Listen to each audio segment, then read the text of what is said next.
LeBron, still a very, very solid number 2 option. His streak of 25 point per game seasons was snapped. LeBron James has sent shockwaves through the NBA by publicly criticizing the league's increasing commercialization of team culture, exposing the growing tension between authentic team identity and corporate marketing strategies. The Los Angeles Lakers superstar, whose calculated public statements typically align with league interests, has broken his silence on how the NBA's marketing machine has diluted what were once meaningful team traditions and values. LeBron James called out the Miami Heat for turning heat culture into more of a marketing slogan than something real. He said that during his time with the team from 2010 to 2014, he, Dwyane Wade, and Chris Bosh built that culture through hard work, discipline, and teamwork, not to sell it like a brand. What we built in Miami was real, James stated in a press conference following the Lakers' recent victory over the Houston Rockets at Crypto.com Arena.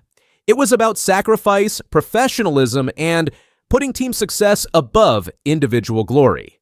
When I see that being turned into jerseys and court designs for commercial purposes, it diminishes what we accomplished and what those values truly represent. LeBron's comments come at a tricky time for the NBA, which is using team stories and slogans to attract fans around the world. The Miami Heat, once praised for putting the team first, are now being criticized for pushing things like culture, jerseys, and a culture court, stuff that some players think takes the idea too far just to make money. And Big Eric Z Dampier. and Eric Dampier. Yeah.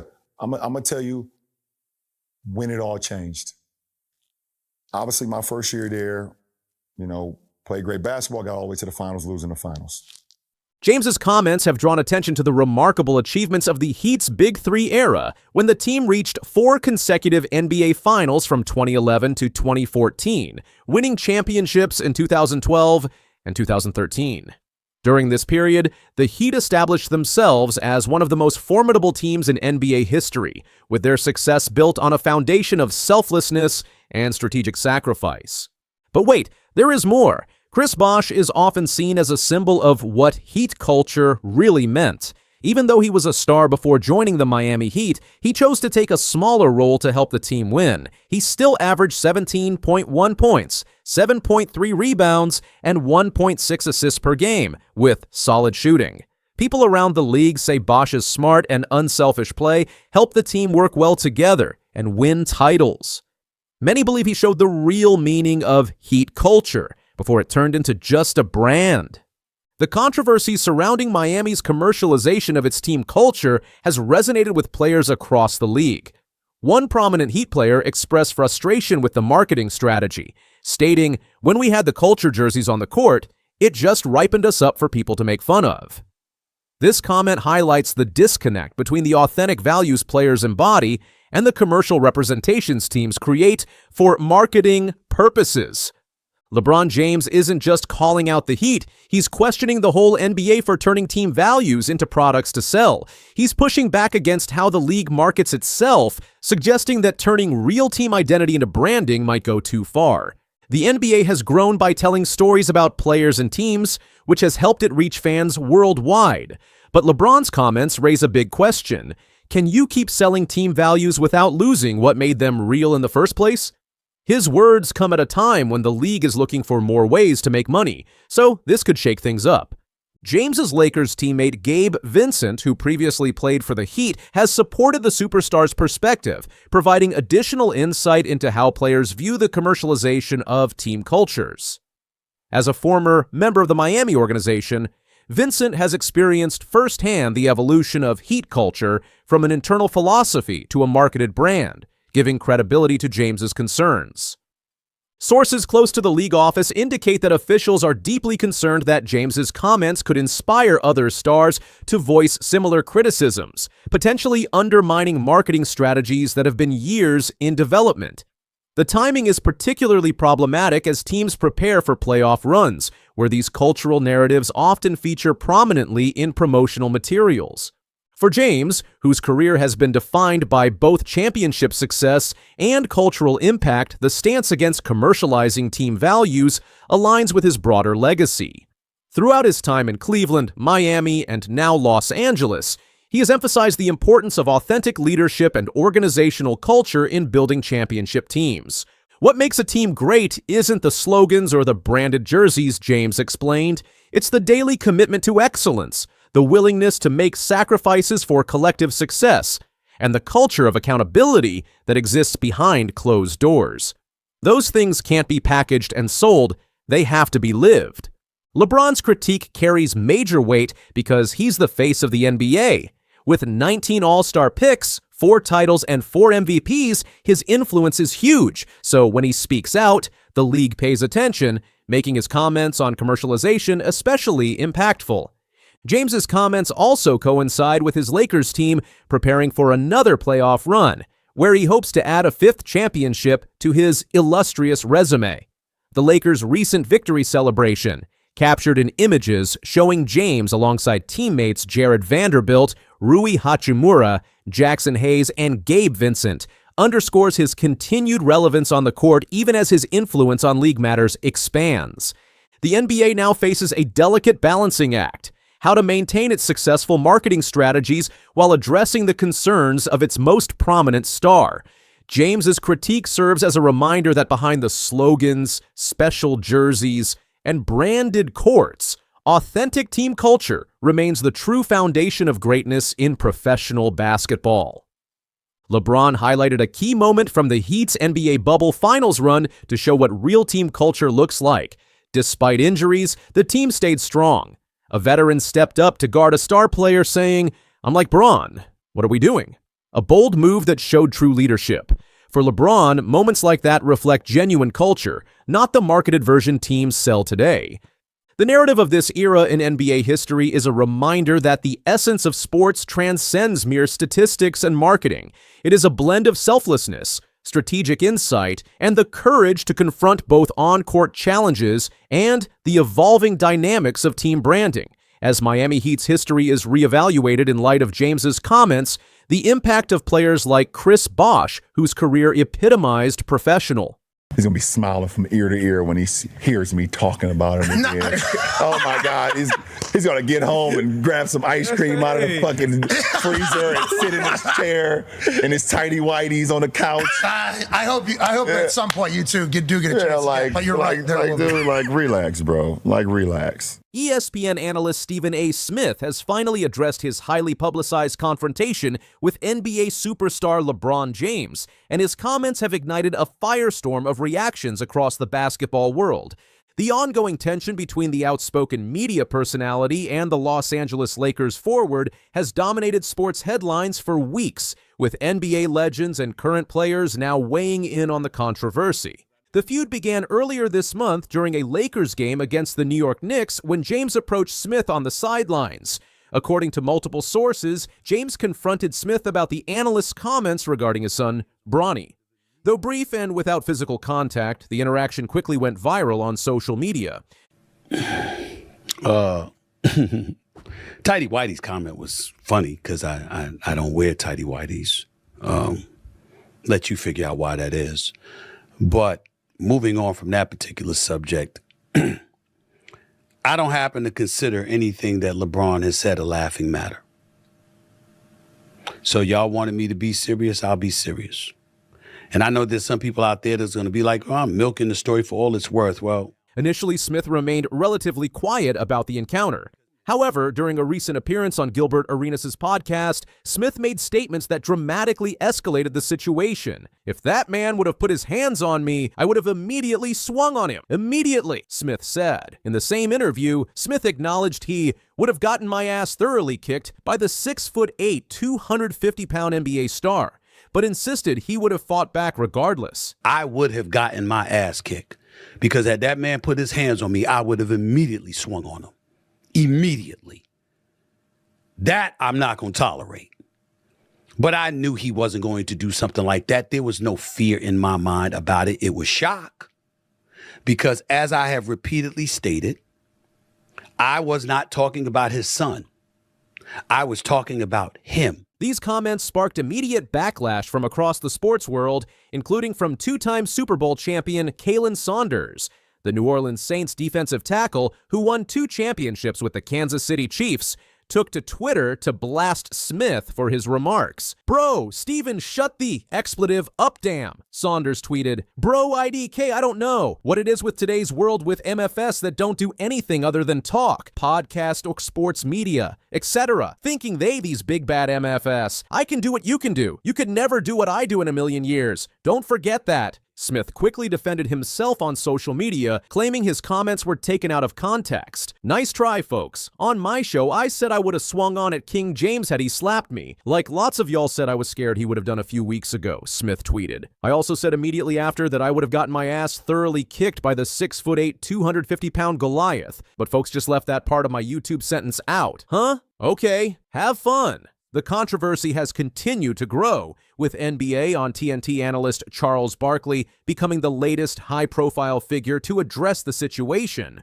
During an appearance on the Dan Patrick Show, Barkley criticized both Smith and James for their roles in the dispute. "They both had an awful week," Barkley said. "LeBron, he's too big to be that type of bully. And Stephen A. to bully Brian Windhorst. Brian Windhorst is a sweet person. He's just trying to do his thing. I've always liked LeBron, but him being a bully, it turned me off." Barkley was particularly critical of Smith's reaction to the confrontation.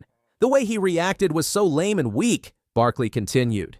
"Stephen A. is a good dude. I blame LeBron for starting the bullying." He added, "LeBron is a control freak. He knows everything he's doing. He knew when he walked up to Stephen A. what he was doing. But the way Stephen A. reacted going on Gilbert's podcast talking tough, you're better than that. There's only losers in this scenario." The timing of this dispute is particularly noteworthy, as it comes during a crucial stretch for James and the Lakers. Under first-year head coach J.J. Redick, Los Angeles has secured the number 3 seed in the Western Conference with 50 wins, their first 50-win season since their championship run in 2019-20. The addition of Luka Doncic via a mid-season trade has bolstered their championship aspirations, with the team posting an 18-10 record since his arrival.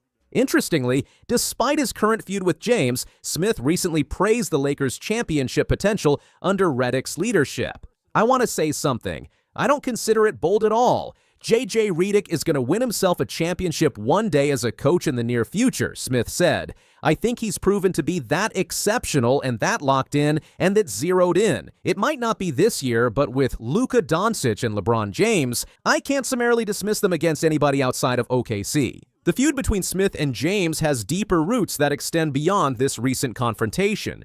Earlier in March, popular streamer Kai Cenat made headlines during his appearance on Smith's ESPN show First Take, when he accused Smith of consistently criticizing James in the GOAT debate against Michael Jordan. "I ain't gonna lie, Steven. When it comes to LeBron James, you start hating. That's how I feel," Cenat said during the heated exchange. "I feel like you're more of an older generation type of dude. You like Michael Jordan, cool, but listen, every time there's a debate going on with Michael Jordan and LeBron James, you always got something to say about LBJ."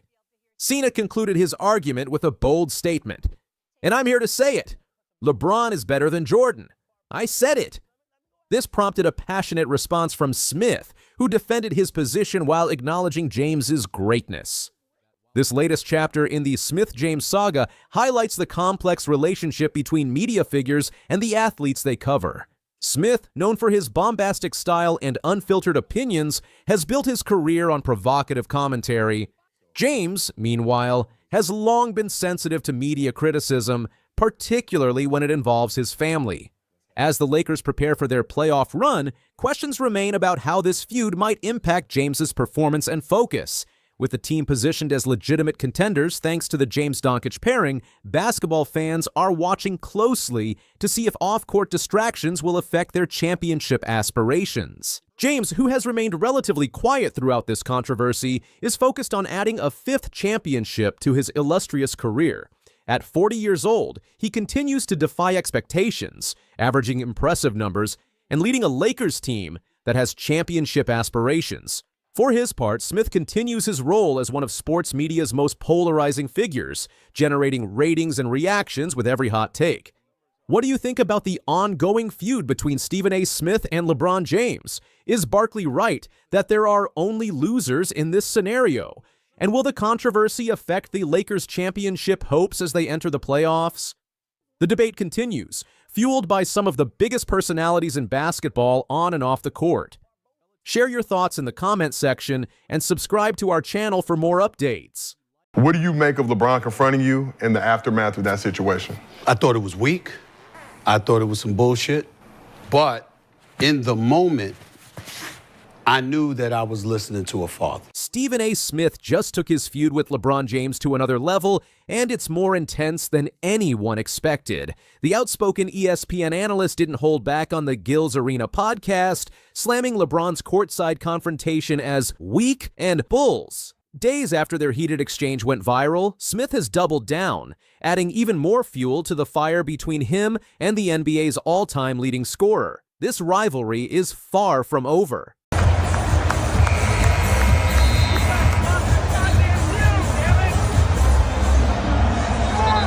What started as a small, tense moment at Crypto.com Arena has turned into a huge argument in the sports world. At first, Smith seemed calm when reacting to what happened, but now he's speaking out strongly against how LeBron James acted during the Lakers game against the New York Knicks last Thursday. Before I get any further, let me just put to bed a couple of things that have been reported that are false. I thought it was weak. I thought it was some bull, Smith declared bluntly during his podcast appearance, dramatically shifting from his more restrained initial reaction. But in the moment, I knew that I was listening to a father. This stark characterization represents a significant escalation in Smith's public stance toward the NBA legend. I thought it was some bullshit, but in the moment, I knew that I was listening to a father. Here's what happened. I'm represented by William Morris Endeavor. The founder of William Morris Endeavor, Ari Emanuel, had courtside seats right next to the Lakers bench. Smith provided details about the unexpected confrontation, explaining how the situation unfolded. Smith said, "Apparently LeBron had walked out at the timeout, and I turn around and he's right here in my face. He said, 'Yo, you gotta stop talkings about my son. You gotta stop fucking with my son. That's my son. That's my son.'" The timing of Smith's intensified criticism comes after additional footage emerged, showing James discussing the incident with ESPN analyst Richard Jefferson.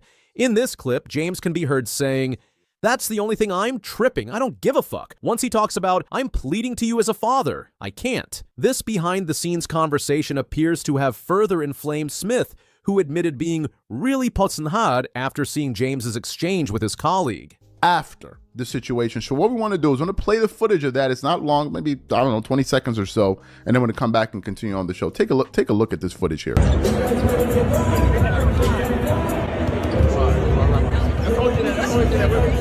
Smith forcefully refuted James's characterization of his comments, insisting they were directed at the Lakers star himself rather than his son Bronny, who is currently in his rookie NBA season.